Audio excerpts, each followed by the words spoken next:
This is Chris Elliott with RE/MAX Action Real Estate coming at you today with another real estate quick tip. So today we're going to be talking about rent-back agreements or possession by seller agreements, as they're called, the technical term for them. So what is a rent-back agreement? A rent-back agreement is when a seller sells a property to a purchaser.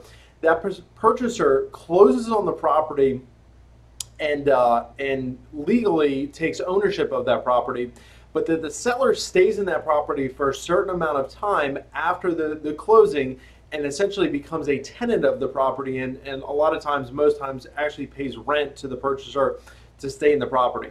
Now, why would this ever be done? What is the purpose of this? So a lot of times, if you're selling a property and you're looking to subsequently buy another property afterwards, rent-back agreement can become very, very valuable in a sense that it buys you more time in your current house, so you're not having to move twice. So I'll give you an example. If somebody comes to me and says, hey Chris, we want to sell our house, we want to go out and find another house to purchase after we've sold ours. We're upsizing, we're downsizing, whatever.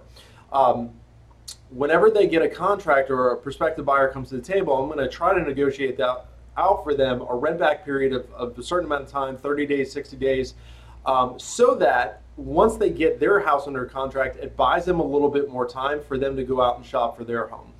Rent-back agreements are also very good for you as seller, even if you have another property lined up that you're going to close on the next day or within less than a week from your sale, just because it buys you a little bit more time where you're not having to do everything all in the same day, all at the same time.